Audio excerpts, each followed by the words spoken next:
දුර කාල ප්‍රස්ථාර ගැන කතා කරන්න යන්නේ. එතකොට මම වාට කිව්වා කාලය අක්ෂයට කවද ගන්න ඕනේ? දුර අක්ෂයට කවද ගන්න ඕන කියලා කිව්වා. හරිද? ඊට පස්සේ දුර අක්ෂයට අපි ගන්න දුර අක්ෂයේ මේ x අක්ෂයට ගන්න කාලය y අක්ෂයට ගන්න දුර මීටර් අපි දුර කියන එක මයින්නේ මොනවද මීටර් ඒක ලියන්න ඕනේ කාලය කියන එක මයින්නේ මොනවද තප්පර ඒක ලියන්න ඕන ඊට පස්සේ අපිට කාලය සමග දුර වෙනස් වෙන ආකාරය දුර කාල ප්‍රස්ථාර වලින් අඳින්න පුළුවන්. එතකොට දුර සහ කාලය අපිට දෙන්න ඕනේ කොච්චරද මේ ප්‍රස්ථාරය අඳින්න කියලා. විස්ථාපනය වෙනස් වුනේ කොහොමද කියලා. ඔයාට තියෙනවා මෙන්න මේ වගුවක් පිටු අංක 4 පිටු අංක 4 තියෙන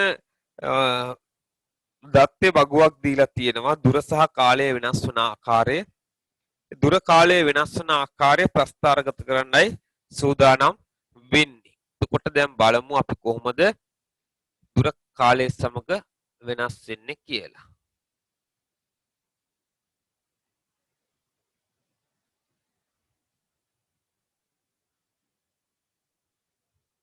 මෙන්න මේ වගුව දැන් ඔබ ගාව නැත්තම් පිටපත් කරගන්න. හරිද? බොහොම වේගෙන් ඉඳ ගන්න දුර සහ කාලය අතර ප්‍රස්ථාරය අඳින්න වගුව අපිට ඕන වෙනවා.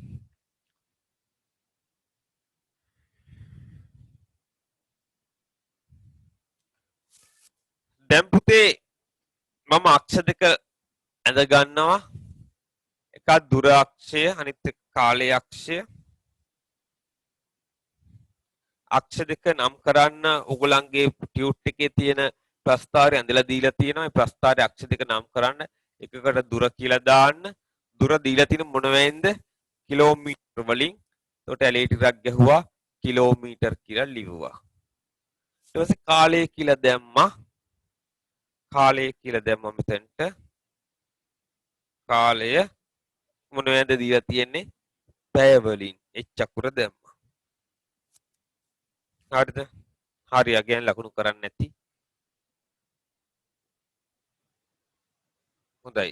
ওই විදිහට අක්ෂ දෙක ඉස්සෙල්ලාම ලකුණු කරගන්න නම් කරගන්න අක්ෂ දෙක.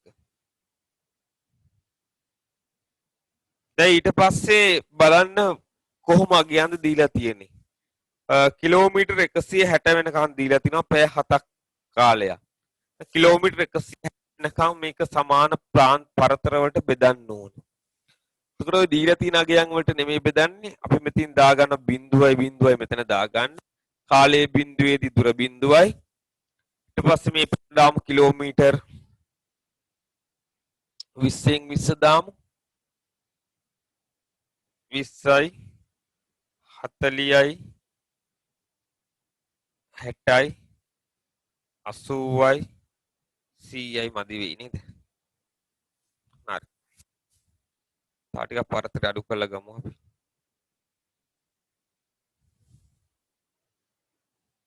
කොමාට්කට වෙන්න ඕනේ.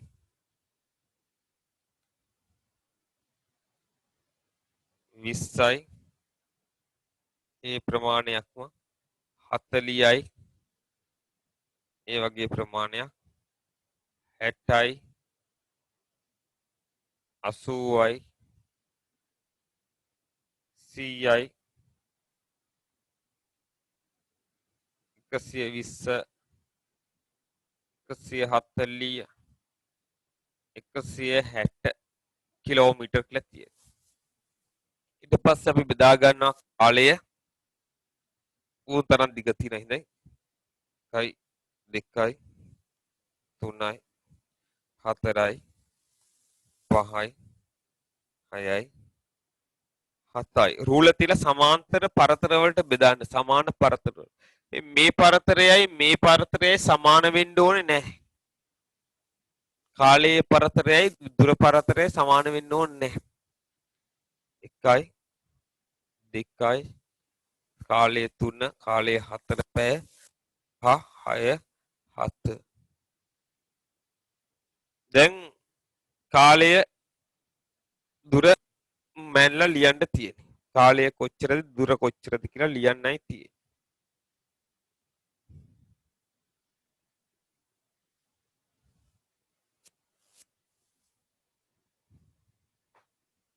මෙන්න ලියන්න.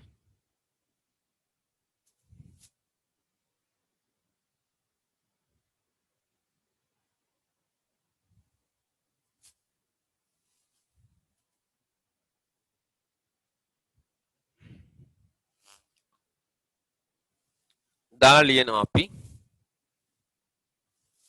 කොච්චර තියනවද කියලා.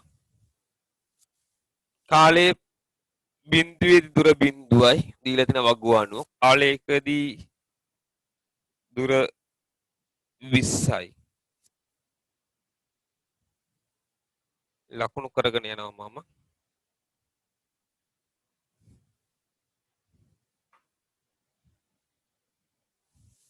කාලය දෙකේදී දුර 40යි.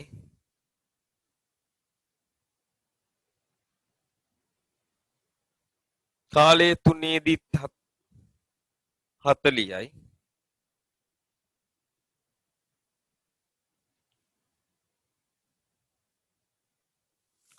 හරිද? ඊට කාලය හතරේදී ඒත් 40යි.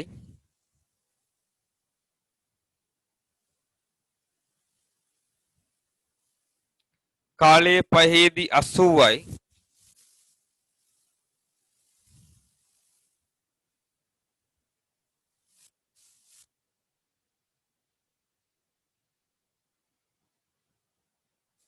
කාලය හයේදී 120යි.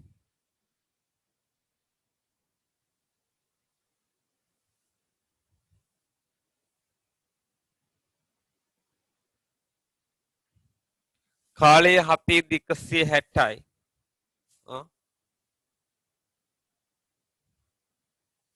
පාර වෙනසක් වෙලා තියෙනවා.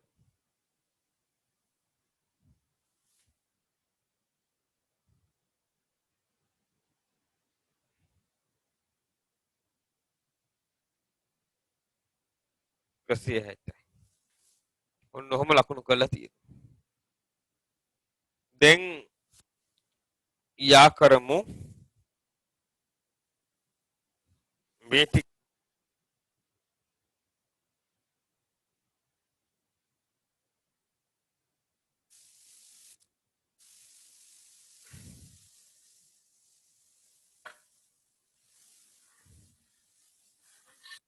කොහොම එනවා මේ ටික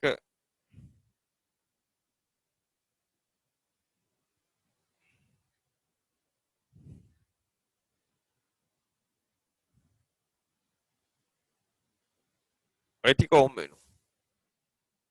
ඔය වගේ ප්‍රස්තාරයක් වාට එන්නේ නැති.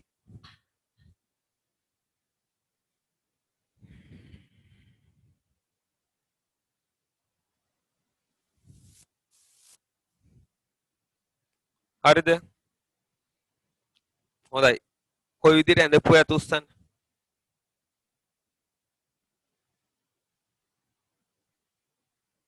ගෙදර ඉඳන් නෙමෙයි. අතක් උස්සන්න මෙතනින්. රයිට් හෑන්ඩ් ඔප්ෂන් එකක් තියෙන එකෙන් අතක් උස්ස. හොඳයි මේ විදිහට ආවා.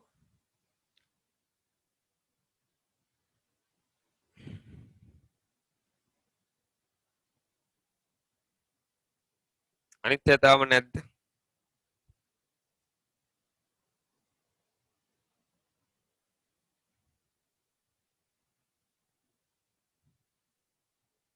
ඊළඟට අපි ප්‍රශ්න වල පිළිතුරු සපයන්න තියෙනවා. තියෙනවා අහලා පිළිතුරු ටික ලියන්නයි තියෙන්නේ.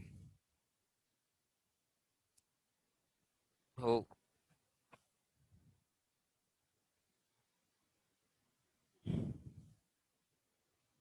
උත්තර ටික ලියාගෙන යන්න ඕම් ප්‍රශ්න වලට.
හොඳයි. පළවෙනි ප්‍රශ්නය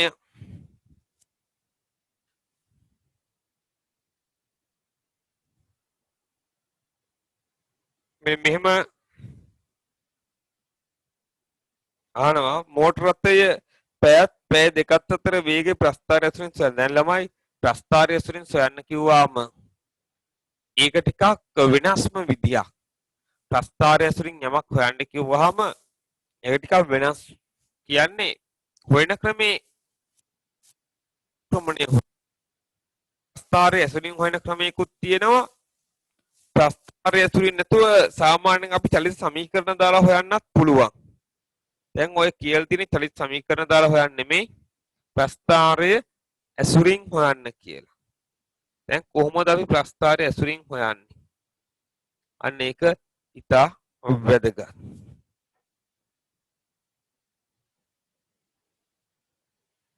හරි. ඔන්න මම මෙහෙම දෙයක් කියනවා. ප්‍රස්ථාරයේ පැය එකක් දෙකක් අතර. මෙන්න මේ ලක්ෂ දෙක. ප්‍රස්ථාරය කියන්නේ මේ රේඛාව. ඔය රේඛාව ගැන සරල රේඛාව. සරල රේඛාවක සමීකරණය කියන්නේ y සමානයි mx කියන එක. මූල අක්ෂය හරහා යවනවා නම් මොකුත් නැහැ. නැත්තම් ධන c කියලා කොටසකුත් එනවා. මේක එහෙම ධන 100ක් ඕනේ නැහැ. y සමානයි mx කියන එක තමයි මේ රේඛාවේ සමීකරණය.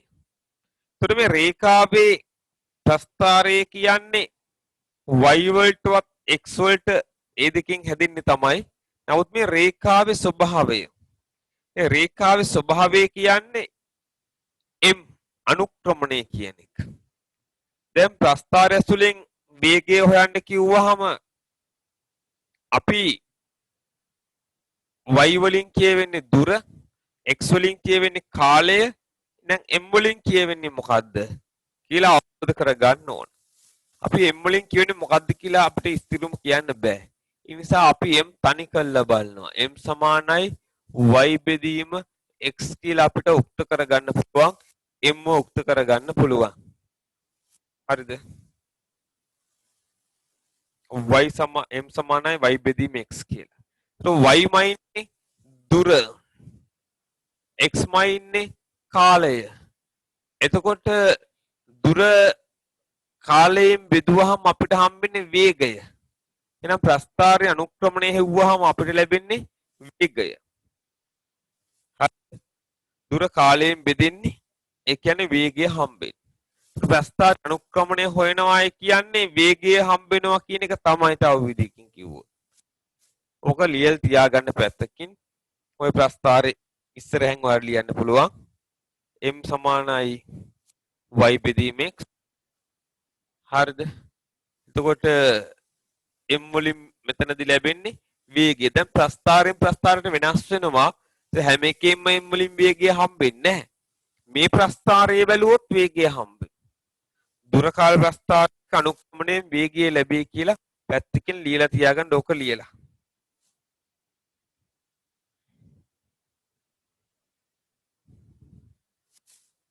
එක වේගය හම්බෙන්නේ. වේගය. m සමානයි වේගය.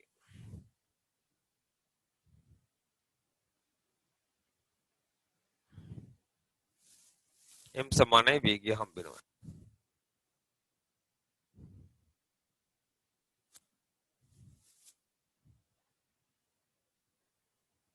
ඉක්මන් කරන්න. ඊට පස්සේ අපි වේගය හම්බුණානේ අනුක්‍රමණය හොයන්න කියලා වේගය හම්බුණානේ.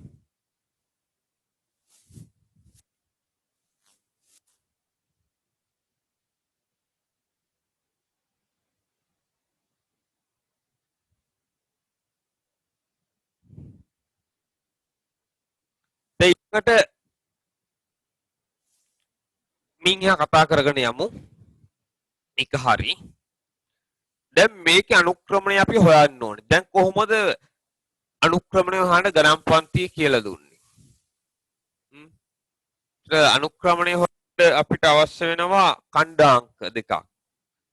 මෙතන ඛණ්ඩාංකය මෙතන පැය එකක් දෙකක් අතර. එහෙනම් මෙතන ඛණ්ඩාංක දෙක ඕන වෙනවා. මෙතන ඛණ්ඩාංකය මේ ලක්ෂයේ ඛණ්ඩාංකය. අපි ඉස්සෙල්ලාම x කණ්ඩාංකය ලියලා y කණ්ඩාංකය තමයි ගණන් පන්තියේ ලියුවේ. එහෙම තමයි දැනුත් ලියන්නේ. මුලින්ම x කණ්ඩාංකය ලියනවා. ඊට පස්සේ y කණ්ඩාංකයට එනවා. හරිද? x කණ්ඩාංකය ලියනවා පස්සේ y කණ්ඩාංකයට එනවා. x කණ්ඩාංකය කීයද? ළමයි මෙතනදී 1යි x 1යි. y කණ්ඩාංකය කීයද? 20යි. 1/20 මේ කණ්ඩාංකය. 1/20 ඒ කණ්ඩාංකය එන්නේ.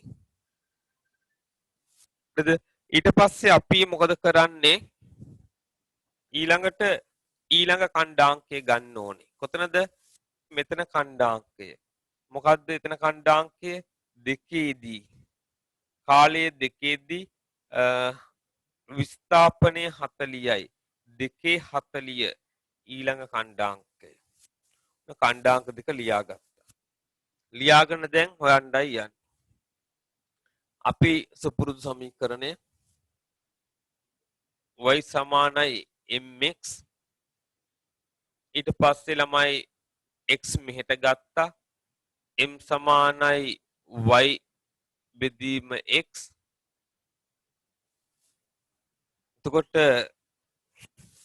y බෙදීම x කියන්නේ මොකද්ද y අක්ෂය නිරූපණය කරන්නේ කා දුර වෙනස දුර කිව්වහම මොන දුරද ගන්න ඔය ලක්ෂණ දෙක දුර y වෙනස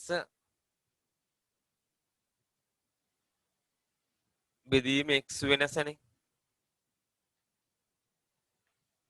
y කණ්ඩාංක වෙනස බෙදීම x කණ්ඩාංක වෙනස තමයි අපි ගණිත පන්තියේදී අධ්‍යයනය කළේ.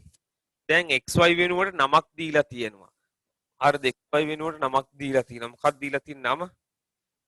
දුර සහ කාලය. දුර සහ කාලය කියලා. අපි ඊට පස්සේ දැන් ඔතනට ගන්නවා දුර වෙනස බෙදනවා කාල වෙනසෙන්. කාල වෙනස. දුර වෙනස කාල වෙනසෙන් බෙදුවහම වේගය හම්බ වෙනවා ඉබේම. දුර වෙනස කොහොමද හොයාගන්නේ? දැන් දුර කියන්නේ නිතරම බලන්න ඕන ප්‍රස්ථාරයක දුර සහ කාලය අතර වෙනස හොයන්න මේ කණ්ඩාංක දෙක ගාවට යමු වෙනවා. හරිද? එතකොට මේ අවසානයේ අපි අවසාන කාලය මීට කලින් වෙලාව දැන් වෙලාව කලින් වෙලාව දැන් දුරෙන් අඩු කරන්න ඕනේ කලින් දුර. එහෙමයි හැමතිස්සෙම කාලය ගත වෙනවා. දැන් තියෙන අගයෙන් කලින් අගය අඩු කරන්න පුරුදු වෙන්න. ඒක අඩු වුණත් වැඩි වුණත් දැන් තියෙන අගයෙන් කලින් අගය. දැන් අගය 20යි. දැන් අගය කීයද? 20යි. දුර. කලින් අගය කීයද නැහැ. දැන් අගය 40යි. කලින් අගය කීයද? 20යි. දැන් ඉතින් මොකද කරන්නේ අපි එහෙනම් 40 අඩු කරන්න ඕන 20ෙන්. හරිද? 40 අඩු කරන්න ඕන 20ෙන්. හරි. එතකොට දැන් අගේ 40යි අඩු කරන්න 20ෙන් මොනවද 40 20 කිලෝමීටර. දැන් කාලය පැය 2යි කලින් කාලය පැය 1යි වරහන් ඇතුළ දැම්ම එළියෙන් කාලය එච්චකුර දැම්ම. 40 20ෙන් අඩු වෙනවා 40න් 20ක් 20යි කිලෝමීටර් 20යි කිලෝමීටර් දෙකෙන් එකක් එකයි h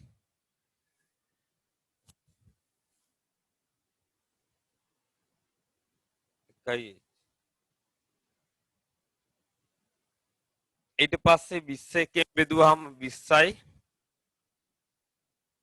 20යි කිලෝමීටර් උඩ තියෙනවා මේ චුරට යනවා h ඍණ 1 වෙනවා. පැයට කිලෝමීටර 20යි. එතකොට වේගය සමානයි පැයට කිලෝමීටර වේගය කියලා දානවා අපි. වේගය සමානයි පැයට කිලෝමීටර 20යි. ඕනුන තැන ගමු. දැන්ට මොකද දාමු. වේගය සමානයි පැයට කිලෝමීටර 20යි. ඔන්න අනුක්‍රමණයෙන් ගාන හදන හැටි.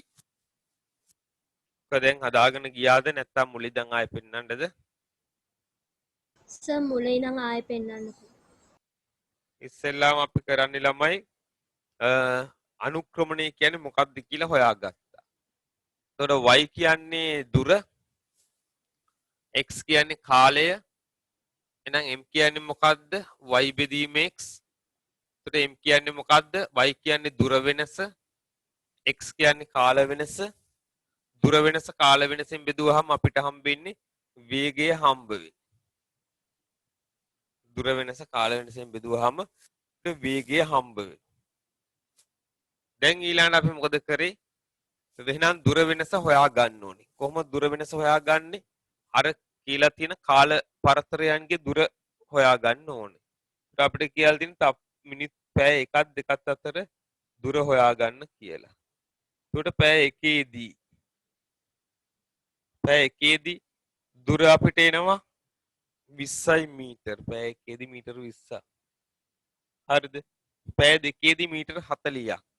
එතකොට අපි කණ්ඩායමක ලියා ගන්නවා පැය 1ේදී මීටර 20යි. 1/20. පැය 2ේදී මීටර 40යි. 2/40 කණ්ඩායමක ලියා ගන්න. එතකොට දැන් ඉන්නේ පැය 2 අවස්ථාව, පසු අවස්ථාව. පෙර අවස්ථාව පැය 1. පසු අවස්ථාවේ දුර 40යි. කාලය 2ේදී. පෙර අවස්ථාවේ දුර 20යි. දැන් අගයෙන් කලින් අගය අඩු කරනවා. දැන් කාලයෙන් කලින් කාලය අඩු කරනවා. එතකොට ප්‍රස්ථාරයේ දුර හොයාගන්න. දැන් දුර 40යි කලින් දුර 20යි. මොකද කරන්නේ? 40න් 20ක් අඩු කරගන්නවා. ඊට පස්සේ කාලය දැන් කාලය පැය 2යි කලින් කාලය පැය 1යි. ඒක වෙනස අඩු කරගන්න. 40න් 20ක් 20යි. දෙකෙන් එකක් 1යි. 20 බෙදීම 1යි කියලා උත්තරේ එනවා. 20 එකෙන් බෙදුවාම 20යි උත්තරය. උඩ කිලෝමීටර තියෙනවා. යට පැය තියෙනවා. පැය උඩට ගන්න.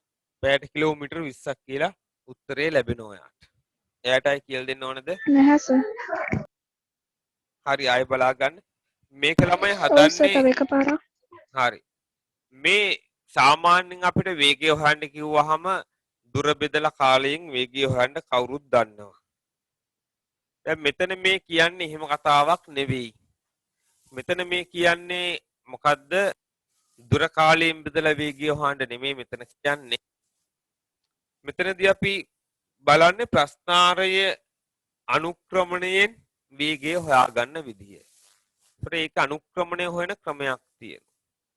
අනුක්‍රමණය හොයන ක්‍රමේ තමයි පුතේ y බෙදීම x කියලා අරගෙන ඛණ්ඩාංක වෙනස හොයලා ඒ වාගේ වෙනස හොයලා අනුක්‍රමණය හොයන්න. ඛණ්ඩාංක හොයාගෙන වෙනස හොයලා අනුක්‍රමණය. ඒ ගණිත පාඩමක් තමයි මම මේ ඔයගලන්ට මේ කියලා දෙන්නේ. එතකොට මෙන්න මේ කුඩා කාලයක් තුලදී මේ ක්ෂණික වේගයක් හොයන්නේ. මේ කෙටි කාලයක් තුලදී ක්ෂණික වේගයක් හොයන්නේ.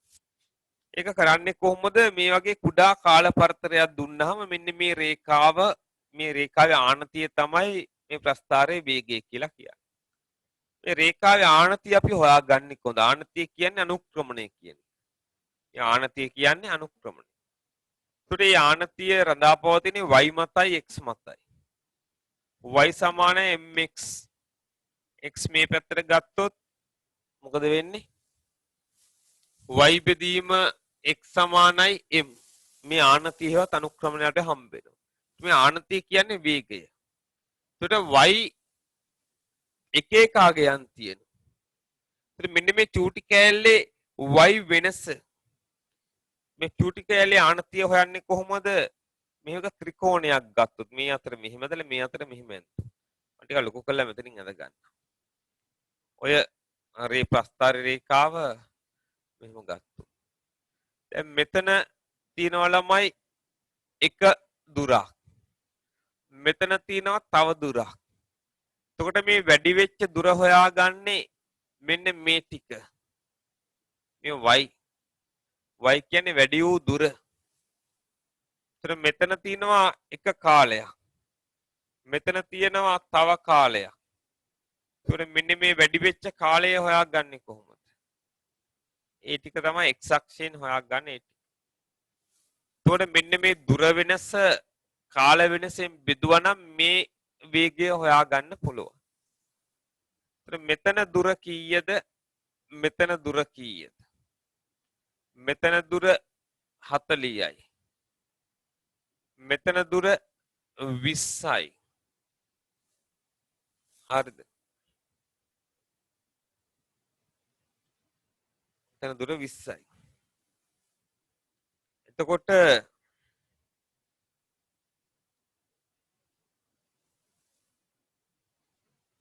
දැන් මෙතනදී කාලය කීයද? මෙතනදී කාලය පැය 1යි. මෙතනදී කාලය කීයද? පැය 2යි. හරිද? දැන් ඛණ්ඩාංක තමයි ලියවුනේ.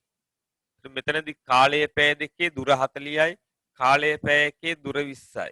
එතකොට දුර වෙනස 40 ඍණ 20. දැන් 40යි කලින් 20යි දුර වෙනස. කාල වෙනස දැන් පැය 2යි කලින් පැය 1යි කාල වෙනස. දුර වෙනස කාල වෙනසෙන් බෙදුවාම මෙන්න මේ රේඛාවේ කියවන අගය ලැබෙනවා අනුක්‍රමණය ලැබෙනවා. මම ඒක තමයි කළේ. හරිද? මොකද කළේ? දැන් මෙන්න මේ දිග තමයි මෙන්න මේ රේඛාව තමයි ප්‍රස්ථාරය කියන්නේ. ඒ කියන්නේ අනුක්‍රමණය. අනුක්‍රමණයෙන් හම්බෙන්නේ වේගය. ඒතර ප්‍රස්ථාරය ඇසුරින් අපි වේගය හොයන්නේ කොහොමද? මේ අනුක්‍රමණයෙන් වේගය හොයන්නේ. නැත්තම් නිකන් අගයන් දාලා බෙදලා කෙලිම චලිත සමීකරණය දාලා වේගය හොයන්නත් පුළුවන්.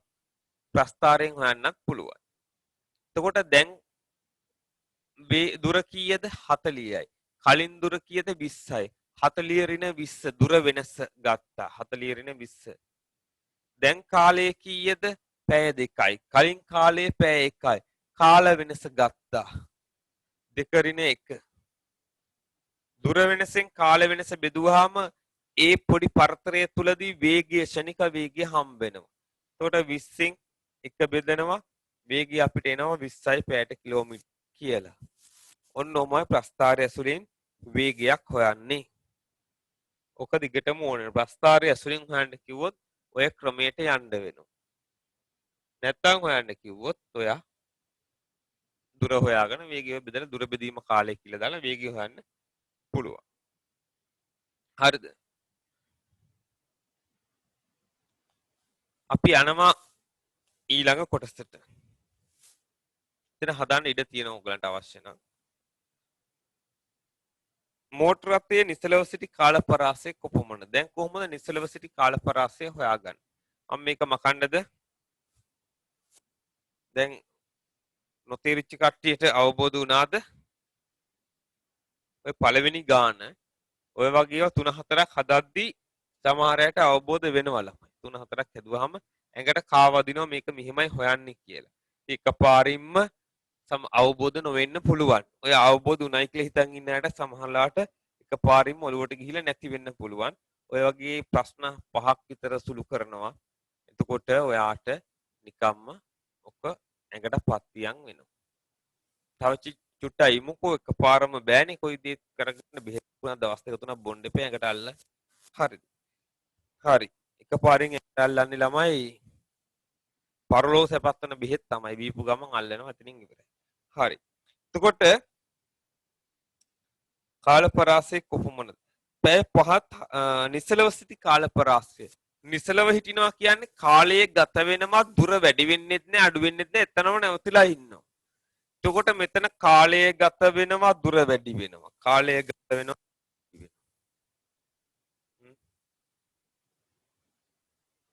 වැඩි වෙවි මෙතෙන්ට වෙනකන් එනවා. වැඩි වෙවි එනවා. මෙතන ඉඳන් මෙතෙන්ට කාලය ගත වෙනවා දුරේ වෙනසක් නෑ 40ම තමයි. කාලය ගත වෙනවා 40ම තමයි. එහෙනම් කාලය ගත වුණාට 40ම මොකද වෙන්නේ? දුර වැඩිවීමක් වෙලා නැහැ. දුර වැඩිවීමක් වෙලා නැහැ කියන්නේ නිශ්චලතාවයේ ඉඳලා තියෙනවා. නිශ්චලතාවයේ. අනේ කාල පරාසය කොපමණද? කාල පරාසය නම් මෙතන ඉඳන් මෙතනට මෙතන කොච්චරද? පැය 2යි. මතන කොච්චරද? පැය 4යි. පැය 2ත් 4h අතර කාලයේ තමයි මෙයා නිශ්චලව ඉඳලා තියෙන්නේ. පැය දෙකත් හතරක් අතර කාලේ නිශ්චලතාවයේ ඉඳලා තියෙනවා. පැය පහත් හයත් අතර පැය පහ මෙතන හයත් අතර මෝටර රථයේ ඇත්තේ කිනම් චලිතයක්ද කියලා අහනවා. පහත් හයත් අතර මෝටර රථය ඇත්තේ කිනම් චලිතයක්ද කියලා. පහත් හයත් අතර.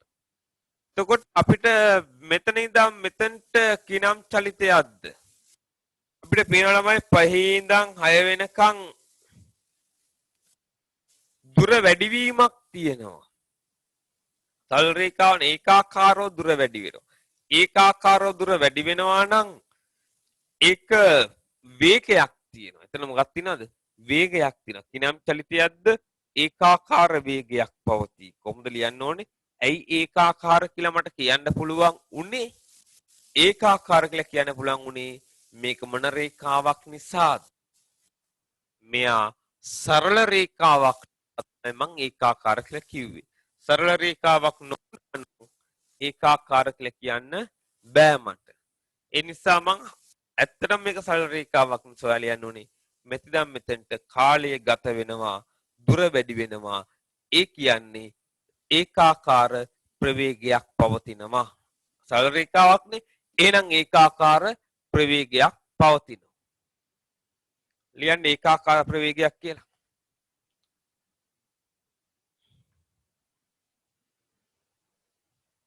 මෝටර රථයේ සාමාන්‍ය වේගය කොපමණද? ප්‍රශ්න අංක 3ට ඒකාකාර වේගයක් පවතී. මෝටර රථයේ සාමාන්‍ය වේගය කොපමණද? දැන් සාමාන්‍ය වේගය හොයන්න යන්න. සාමාන්‍ය වේගය හොයන්න නම් ඔයාට ලියා ගන්න වෙනවා සාමාන්‍ය වේගය හොයන සමීකරණය. මොකද සාමාන්‍ය වේගය සමානයි ගමන් කළ මුළු දුර බෙදන්න ඕනේ ගත වූ මුළු කාලයේ. සාමාන්‍ය වේගය සමානයි ගමන් කළ මුළු දුර බෙදන්න ඕනේ ගත වූ මුළු කාලයේ.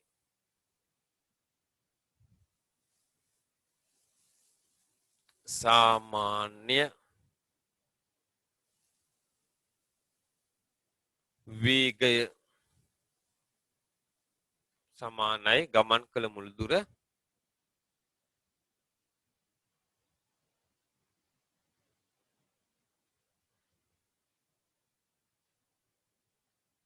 බෙදන්න ඕනේ ගත වූ කාලයේ.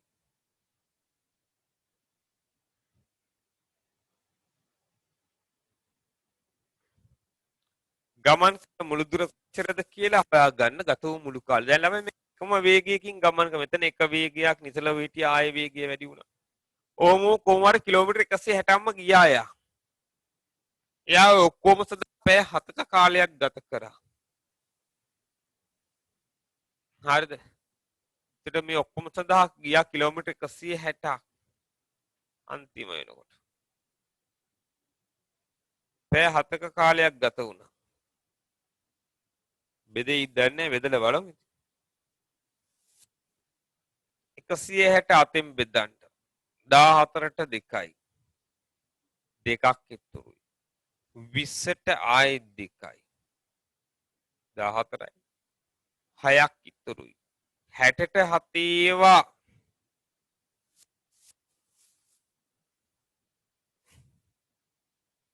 කීයද?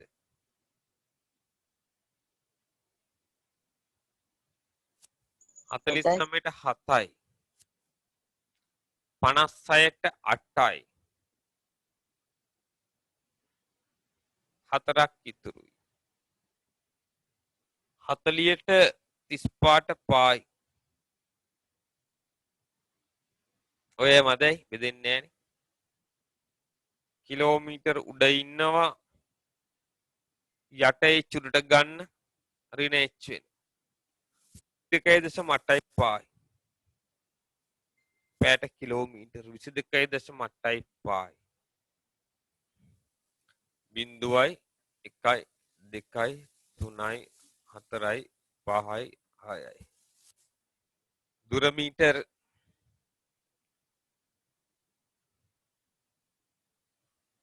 දෙකෙන් පටන් ගමු. කාලය මයින්ඩ් ගන්නකොට යම්කිසි දුරක් ගිහිල්ලා යා. අවුන්නේ. බිඳුවෙන් පටන් ගන්න. 0යි 4යි 8යි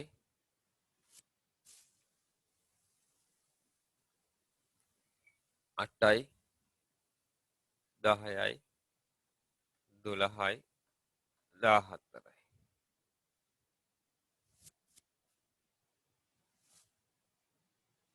ප්‍රස්ථාරය අඳින්න. ටග්ගල වගු ඇඳ ගන්න.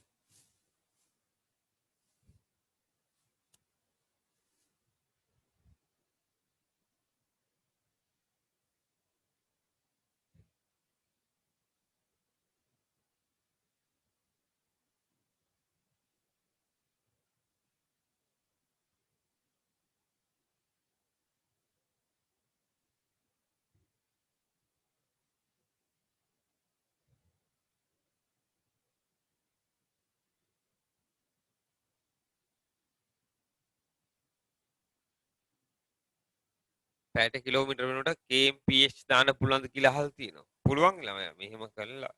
එහෙම කළා. ඔහොම ලියන්න පුළුවන්. කිසි වරදක් නැහැ. kmph ඔහොම ලියන්න ඕන. කැපිටල් අකුරු මොකුත් නැහැ. කොහොම සිම්පල්. පැයට කිලෝමීටර වලින් ලියන්න පුළුවන් පහුගිය ගාන. කිසි වරදක් නැහැ ඔය විදිහට ලිව්වට. දැන් මෙතනදී බලන්න මෙතනදී විශේෂයෙන් මේ ප්‍රශ්නාංක 1 ලියන්න දත්ත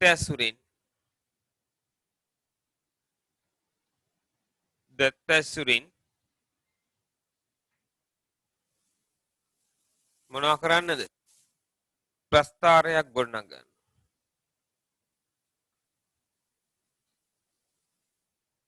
ගොඩ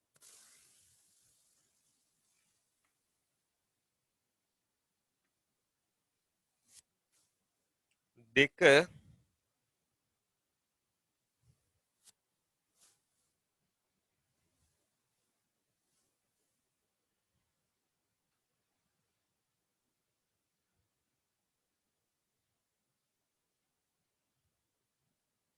වස්තුව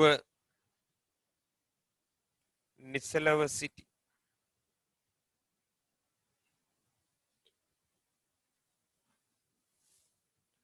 කාලය කොපමණද?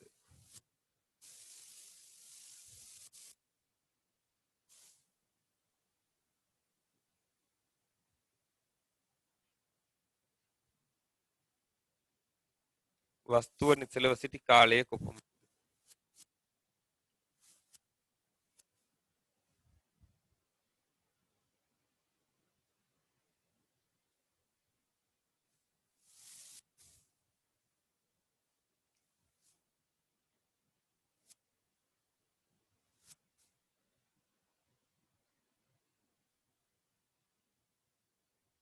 නිසලව සිටි කාලය කොපමණද? හරිද? ඊට පස්සේ දෙක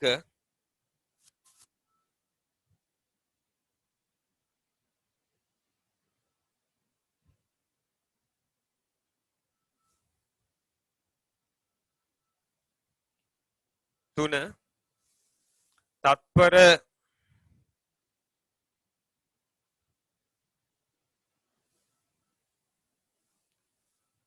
බිඳුවත් දෙකත් අතර වේගය ප්‍රස්ථාරය ඇසුරින් සොයන්න.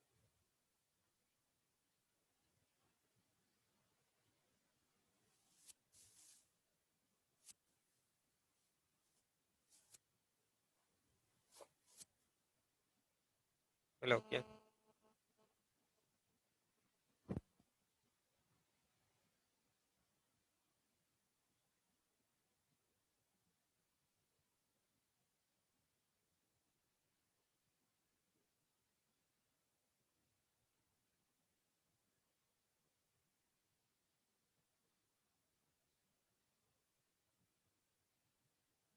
හරි ඊළඟට තප්පර 3.3.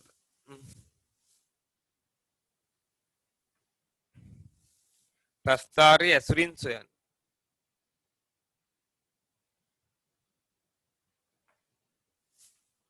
ඇසුරින් සොයන්න කියලා.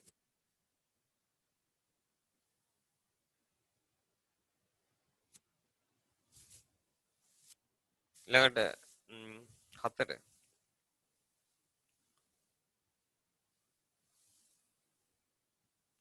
තත්පර 4ත් 6ත් අතර. තත්පර 4ත් 6ත් අතර වේගය සොයන්න. කාට එක ඕන විදිහට හොයන්න පුළුවන්. ප්‍රස්ථාරයේ අසුරින් හොයන්නත් පුළුවන් නැත්නම් චලිත සමීකරණ දාලා ප්‍රස්ථාරයේ අසුරින් කියලා කියන්නේ නැහැනේ. කිව්වොත් විතරයි එහෙම හොයන්නේ. නැත්නම් කැමති විදිහට හොයන්න.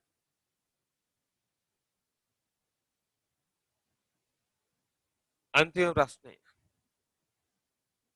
5 වස්තුවේ මධ්‍යක ප්‍රවේගය සොයන්න. වස්තුවේ මධ්‍යක ප්‍රවේගය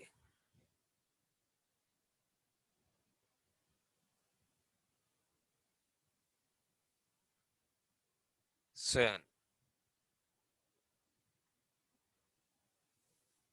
මධ්‍යක ප්‍රවේගය සොයන්න. පේන්නේ පල්ලෙහාම හරි හරියට. වස්තුවේ මධ්‍යක ප්‍රවේගය සොයන්න.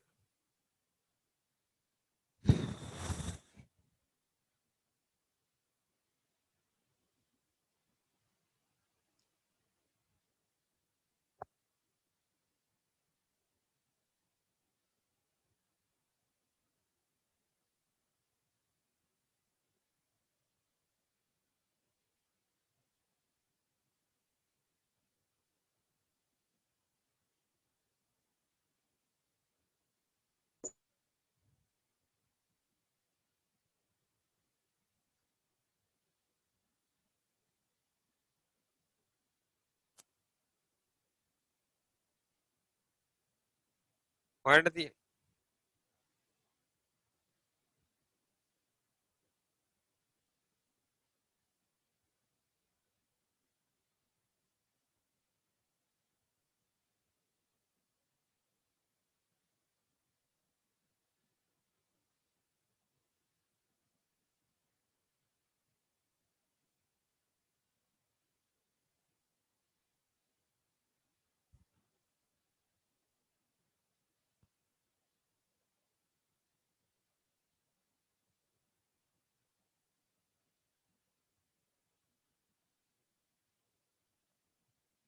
මධ්‍යක ප්‍රවේගය සොයන්න. ඔය ටික ලියාගෙන ගෙදරදී කරන්න.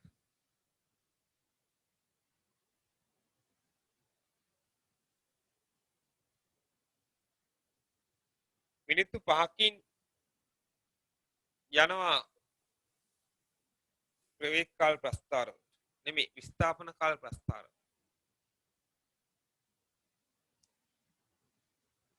මිනිත්තු 5කින් විස්ථාපන කාල ප්‍රස්ථාර.